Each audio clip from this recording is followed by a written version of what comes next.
estamos en contacto con Amanda Alma para hablar del presupuesto 2025 y de lo que anda pasando en nuestro país, porque son varios temas los que tenemos pendientes. ¿Cómo estás, Amanda? Hola, ¿cómo andan? ¿Todo bien? ¿Me Bien, escuchan? y te vemos perfecta. ¿Qué lunes, viste? Está pesuti, ¿eh? Sí, Está con pesuti. mucho. Pesuti en todos los Sí, sentidos, eso iba a podríamos decir. decir. En todos los planos. Bueno, Sí. arranquemos, Amanda. Hay varios temas, si querés. Primero, empezar por el presupuesto. ¿Cómo viene eso? Bueno, esta semana también va a haber reunión de comisión de presupuesto y Hacienda. Están debatiendo con funcionarios nacionales.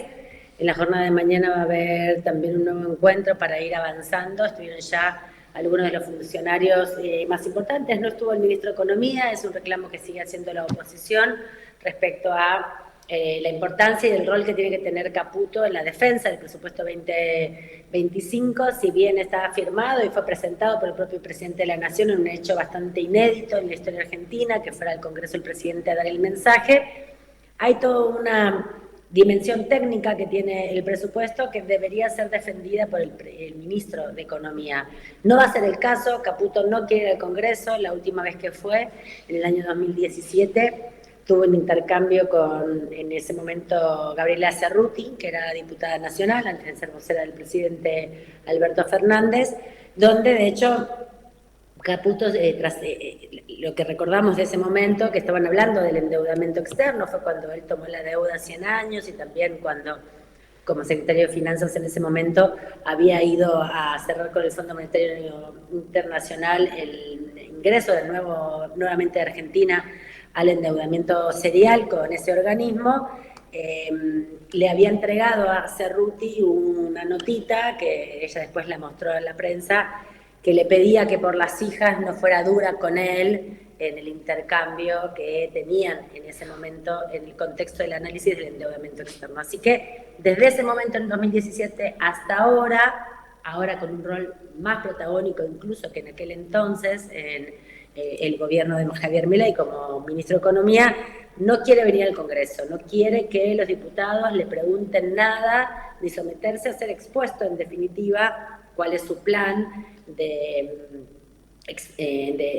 expropiación, digamos, de los recursos argentinos, y por eso envía a los secretarios, tanto el secretario de Finanzas como el secretario de Política Económica, que son funcionarios de segunda línea, que en el intercambio que hubo la semana pasada fue bastante tensa la relación y la discusión y la situación con el funcionariado argentino, porque, bueno, recordemos que el presupuesto que presentó Javier Milei tiene como principal eje el déficit cero, somete todos los recursos del Estado, primero al pago de la deuda externa que tomó el propio Caputo cuando era ministro de Mauricio Macri, y luego, con lo que quede, digamos, repartirlo en las responsabilidades del Estado Nacional, que tiene muchas responsabilidades el Estado Nacional, por más que también en las últimas horas busca con un nuevo proyecto de ley conocido como la ley Hojarasca desconocer esas responsabilidades nacionales y funcionar como un mero sello el Estado Nacional frente a las obligaciones que tiene el Estado argentino para con la ciudadanía. Así que el debate del presupuesto es un debate que se va a extender todavía bastante más. Los distintos bloques ya están analizando el presupuesto, están haciendo sus primeras reuniones. De hecho, la semana pasada el radicalismo mantuvo reuniones con Ronaldi, que es el viceministro del vicejefe de gabinete, en definitiva, quien está coordinando la relación con el Congreso de la Nación para ver qué puntos de presupuesto pueden ser aprobados y qué puntos tienen que ser negociados.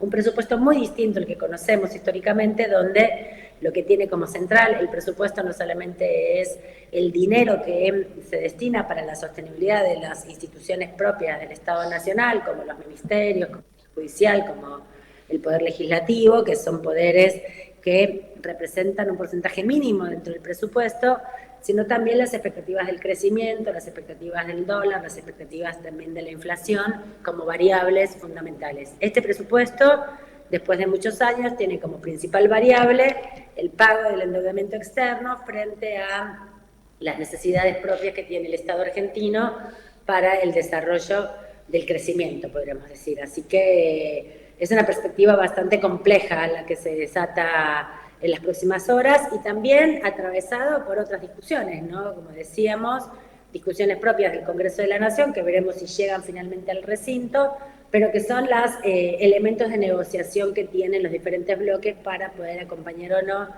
el presupuesto 2025, que es el primer presupuesto de Javier Milei, porque este que se está desarrollando ahora es el presupuesto prorrogado del año anterior, del 2023, con variables previstas en el año 2022 y con un más de 250% de inflación anual que no fue impactado, no fue calculado en los recursos públicos. Por eso, bueno, los conflictos que hay con el sector universitario, los conflictos que hay con el empleo público también, y el de financiamiento básicamente de toda la política pública, ¿no? No hay solamente un retraso salarial, sino también hay principalmente un vaciamiento de las responsabilidades en materia de salud, en materia de justicia, en materia de seguridad, en materia de educación, que hay responsabilidades que todavía le caben a el gobierno central. Así que es un proyecto que se espera que llegue al recinto a mediados del mes de noviembre, para que pueda ser trabajado también en la Cámara de Senadores, que es un trabajo menos específico, que es un trabajo más, digamos, desarrollado más en profundidad en la Cámara de Diputados, con mayor nivel de negociación, también con los gobernadores, y ver si esta oposición dialoguista termina aprobando este presupuesto para Javier Milei. Uh-huh.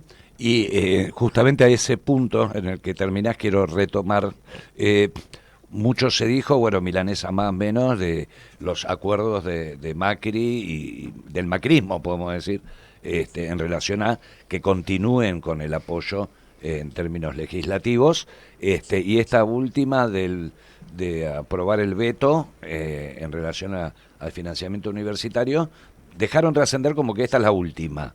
¿Cómo ves esa negociación por el presupuesto? No creo que sea la última, porque tiene intereses comunes, no vamos, que los intereses por sobre todo, pero esa relación la imagino que se iría a tensar o no necesariamente.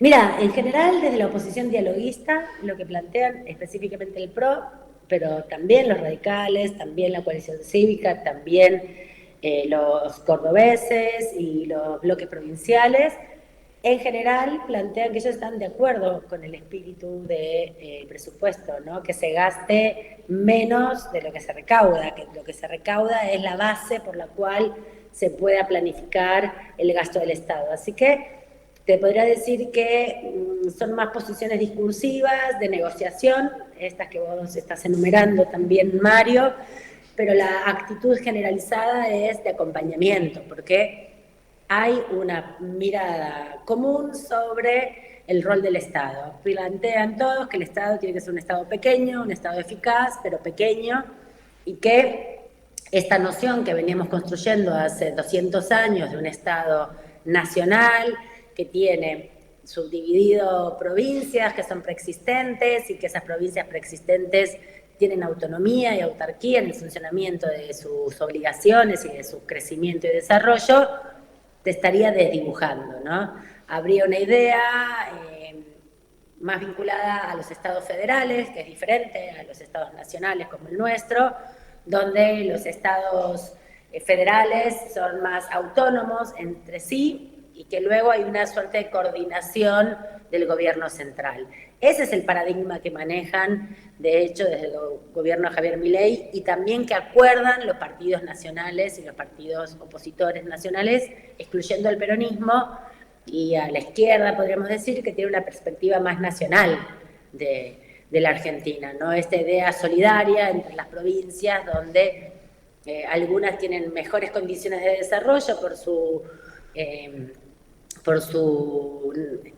composición y su naturaleza y la capacidad de sus recursos naturales, y la población que tienen también, y otras tienen mayores dificultades. Entonces, la idea de la coparticipación, la idea de que haya un Estado-nación central que permita, a través de diferentes acuerdos, equiparar las desigualdades de las distintas provincias, son modelos de país muy diferentes. Así que hay una coincidencia entre el gobierno nacional de Javier Milei, la política que lleva adelante él, con los,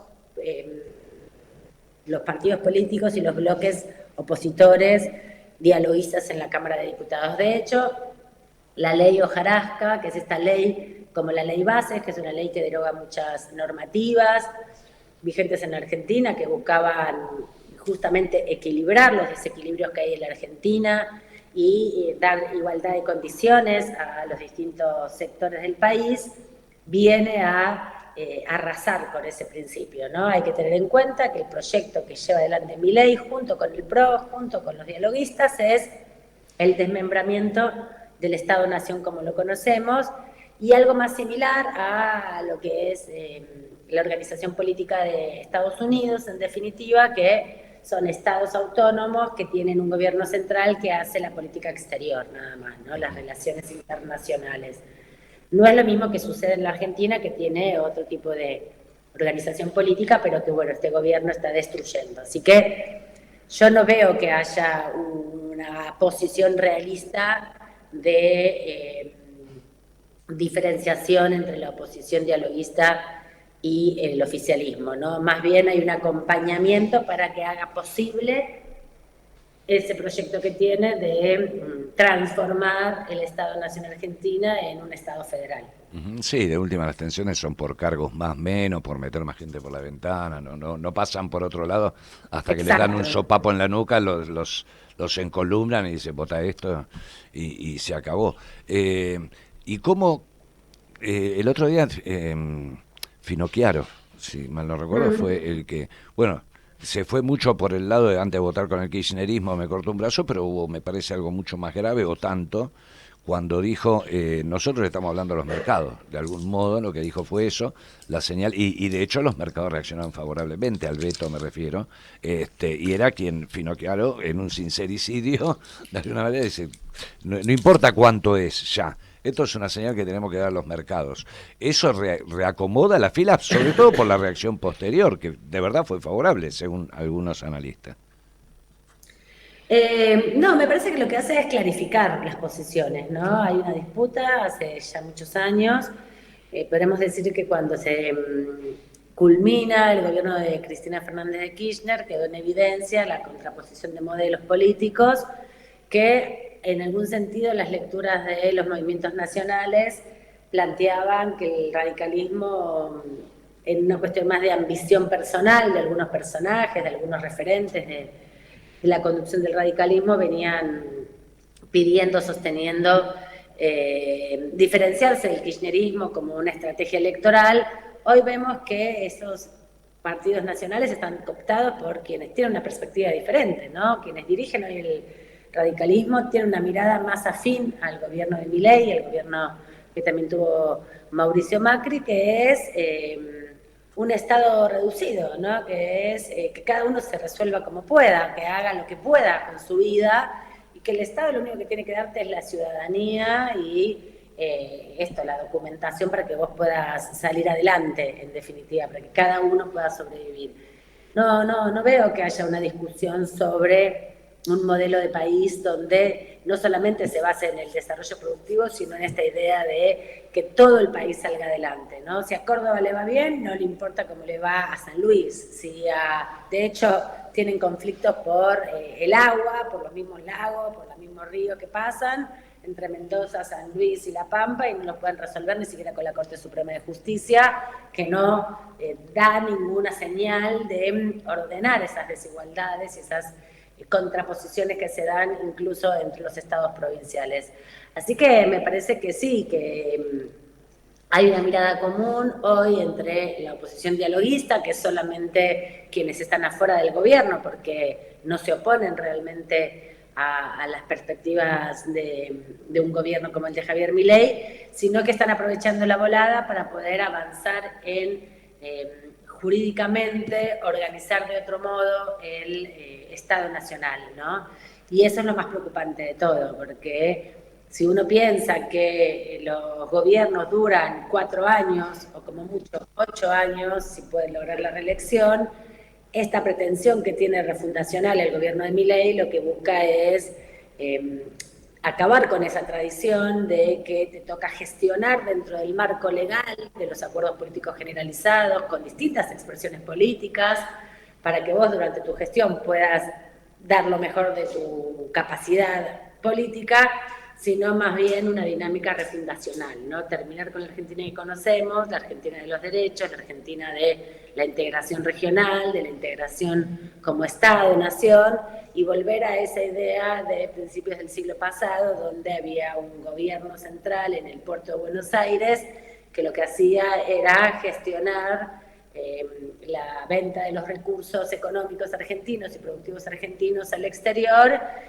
a 2,50 pesos para que las provincias sigan siendo monoproductoras, ¿no? Que solo se desarrollen en un tipo de producción, en este caso principalmente o los minerales o la producción agropecuaria, y que sea a través del Estado central que se tramita la comercialización. Algo que genera mucha exclusión y que genera pésimas condiciones para el desarrollo y crecimiento generalizado.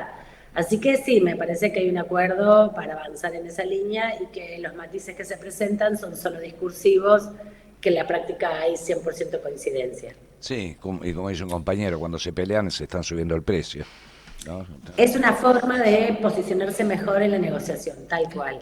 Porque hay que decir que los números, en términos matemáticos, al gobierno de Javier Milei le son desfavorables en términos abstractos, pero en la práctica y concretamente después resulta que logra las mayorías de manera tradicional, ¿no? Como de justamente los recursos económicos como forma de mover voluntades.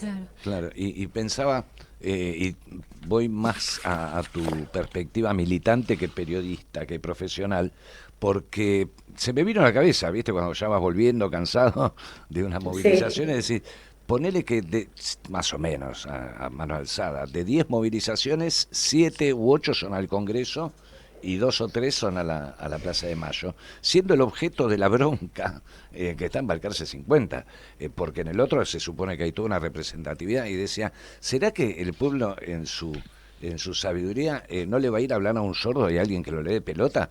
Porque está claro que de la Rosada no sale ningún punto de inflexión o de intento de negociación, al contrario.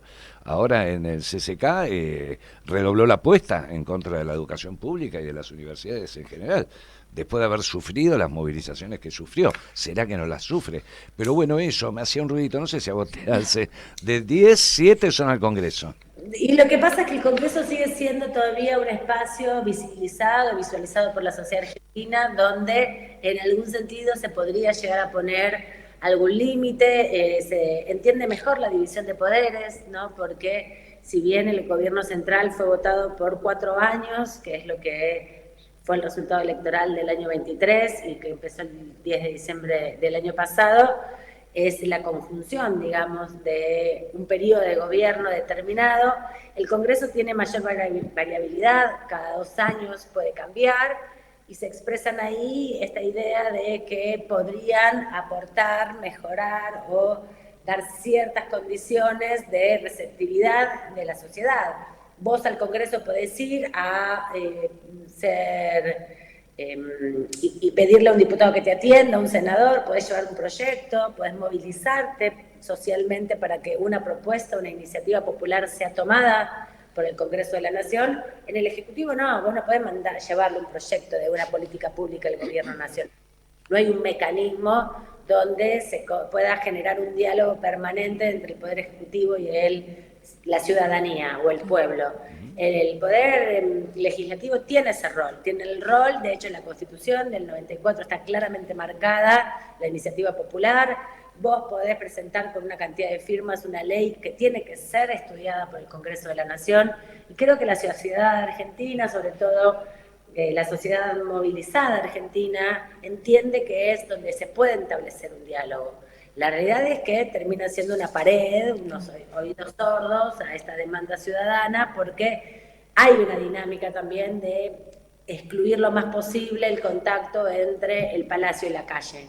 Claro. Hay todo un dispositivo armado de seguridad donde ya podríamos decir, 10 años que trabajo en el Congreso ininterrumpidamente, me tocaron 4 gobiernos ya muy diferentes, nunca había visto, salvo en raras excepciones, que tan asiduamente se valle en las inmediaciones del Congreso y que se impida la circulación, por ejemplo, por la avenida Entre Ríos, por la Combate de los Pozos, que está cerrada alrededor del Congreso de manera tan amplia. El anillo que protege el Congreso es tan grande, ¿no? Sí. Lo vimos en algunas excepciones cuando viene el presidente de la Nación a inaugurar las sesiones ordinarias, porque, bueno, circulan muchas autoridades, circulan militares, circulan la Corte Suprema, circulan los ministros, y el dispositivo requiere que se cierren las inmediaciones del Congreso por varias horas. Pero es excepcional, es una vez al año. Claro. Ahora va del 10 de diciembre hasta ahora, por lo menos 6 veces se cortó la circulación, sin contar el 10 de diciembre cuando asumió el presidente, el 1 de marzo cuando fue el presidente a inaugurar las sesiones ordinarias, incluso el 15 de septiembre cuando fue a presentar el presupuesto, sí. que tiene que haber un dispositivo especial por el movimiento. Pero en otras actividades, en sesiones especiales o comunes, podríamos decir, donde se trata de un tema en particular, me llama poderosamente la atención que se vayan los ingresos tan a una distancia de una cuadra, por ejemplo, ¿no? De 100 metros redonda del Congreso, porque se supone que estás en un proceso democrático haciendo algo bueno para el pueblo, entonces, sí. ¿Por qué tenés tanto? Sí, a mí me impacta, yo paso todas las mañanas por una de las esquinas, está estacionado el hidrante fijo, y hoy había un grupo de escuelas privadas y estaban todas las vallas apiladas sobre la vereda del Congreso, una de las laterales. Es casi ya parte del paisaje. Sí, eso, ¿se acuerdan cuando después del 2001 quedaron como 10 años las vallas dividiendo la Plaza de Mayo? Que todos nos preguntábamos por qué razón, después de diciembre del 2001 pasó, ¿cuántos años? Hasta el gobierno de Alberto Fernández, que finalmente se recuperó la totalidad de la Plaza de Mayo, pero estuvo durante mucho tiempo, casi una década entera, por lo menos, vallada la mitad de la Plaza de Mayo con una naturalidad que asumíamos permanentemente. Así que sí, hay una preocupación importante porque todo lo que está desarrollando este gobierno es en contra de las mayorías populares, sobre todo de la gran cantidad de argentinos que, bueno, estamos frente a un panorama muy, muy incierto. Horrendo. Me da intriga o me gustaría ser docente para estar en esas recorridas. ¿Qué le dicen a los pibes de las escuelas, pibitos que están en los micros, en el uniforme, bueno, el hidrante, las vallas?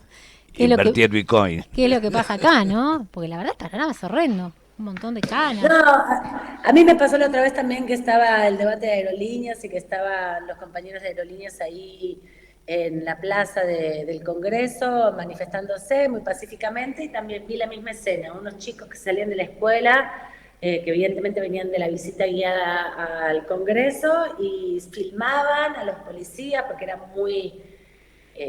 es impactante, ves el cordón policial, ves los hidrantes, es realmente un escenario, un panorama bastante apocalíptico. Sí. Y un poco frecuente, entonces los veía a los pibes que se agarraban entre sí, se abrazaban para no correrse demasiado del lugar que tenían que circular, y con la cara, en algún sentido, transmitían cierta preocupación, ¿no? Sí. No se sentían cómodos con la escena.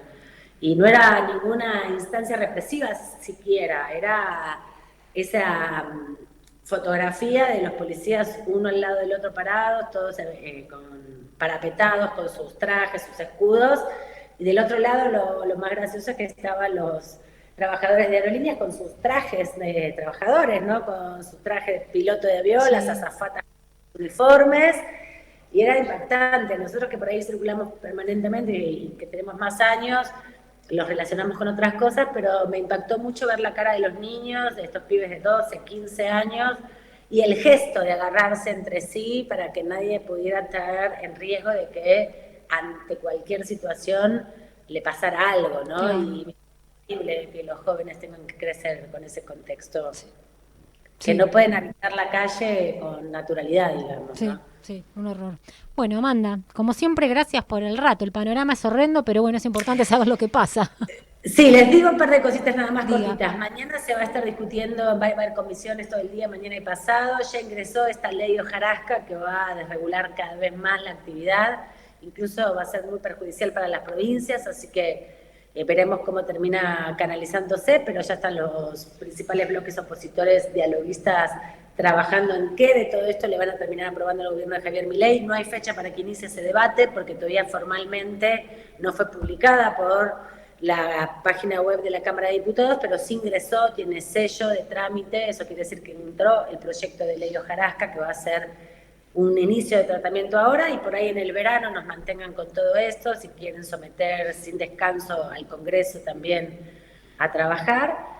Y también las leyes que van a intentar dictaminar, que hasta ahora no se ha podido dictaminar, que impulsa el radicalismo, tiene que ver con la situación de la ley de asociaciones sindicales, una persecución a las asociaciones sindicales para debilitar la representatividad de los trabajadores en las negociaciones paritarias, en las negociaciones de las condiciones de trabajo. Así que hay que estar atentos. No está muy claro que pueda avanzar en el recinto ese proyecto, pero sí la pretensión de Martín Tetaz es dictaminarlo esta semana para dar una señal a los gremios y bueno, pelearse en definitiva con los gremios como forma también de intervención pública y representación de distintos sectores. Así que hay que estar atentos a esa discusión y a lo que siga siendo el debate del presupuesto. Bárbaro. Te mandamos un abrazo, Amanda, gracias. Saludos para ustedes, hasta cualquier momento. Hasta cualquier momento. Amanda Alma era a quien escuchabas y si estás al canal de YouTube, en un ratito la vas a poder ver. La semana pasada comenzó